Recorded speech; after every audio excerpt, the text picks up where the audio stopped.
не си харесва. Слушай, това като се разви нататък и се отваря на само. И настрани ли го, настрани ли го навивахме? Дайте. И там да дойде някой там. Точно така е. И там да дойде някой. Чакай, само че...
Свети и отзад да гледа. Другото го свети.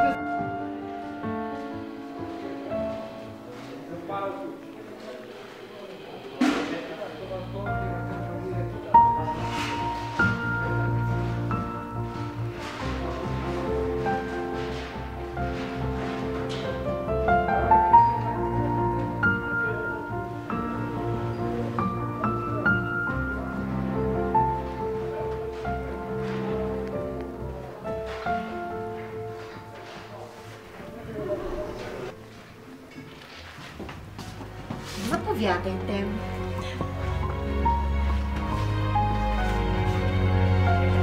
Това е европейския костюм на Бойко Кръстанов, с който ще го видите в с европейските обувки. Да.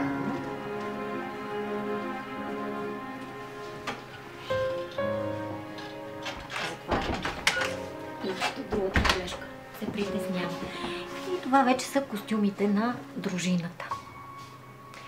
Между впрочем, те са умишлено така обработвани са, за да изглеждат като за четници, а не с нова материя.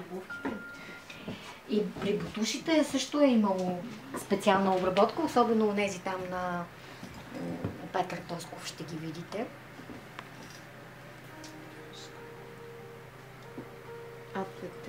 Един художник по костюми може да бъде по-полезен сигурно от мен, моля. От театрален обущар ли са правени или са просто? Ами да, от обущаря на операта в Пловдив. Рядко срещано явление. Не всички, но една част от тях. Ако искате, аз ще мина, извинявайте, че минавам така. Това е основният костюм на Бойко Кръстанов, с който играе.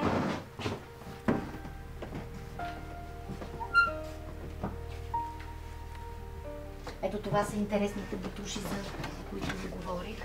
Вижте те как са. Иха. И са много тежки. Както се казва, горките актьори. Те са свикнали. Освен това, знаете, като излязат на сцената, всякакво неудобство се забрави. Така, това е костюма на Асен Блатечки.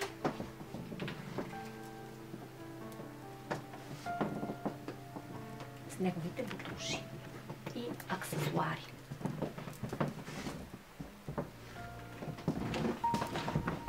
Така, тук са костюмите на актьорите от втората част, които влизат. Имаме Али Чауши за птие.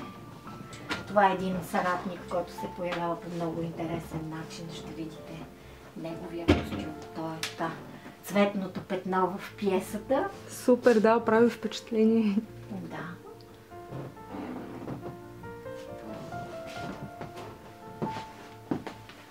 Това е костюмът на Левски.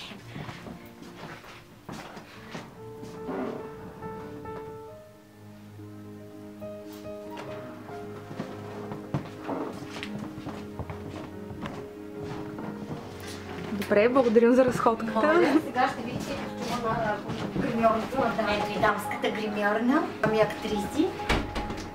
Както аз казвам, жените в бяло и жените в черно. Много е... Те са събиратели на образца. Тя Деси е гледала, така че знае. Техният ансамбъл е много интересно решен. Ще го видите до вечера. Всъщност тези белите са подплати. Основната част е това. Ето това. Ето тези елечета, които са от тази материя, която е правена и самата сценография. На коленките естествено не са. Те са необходима част, за да се чувстват малко по-комфортни, защото играят на колене. И това е. Благодарим още веднъж.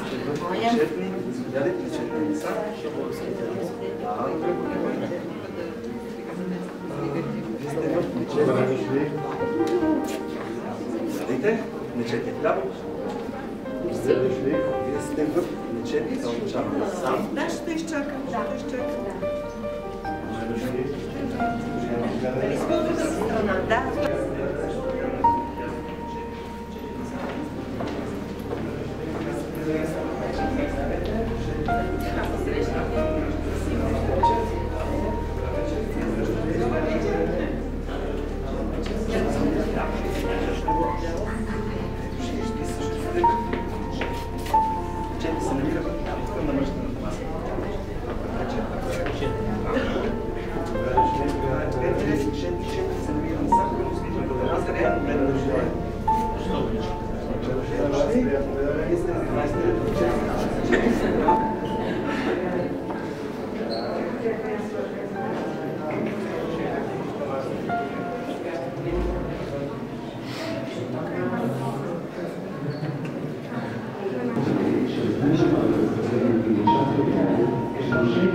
Добър вечер отново.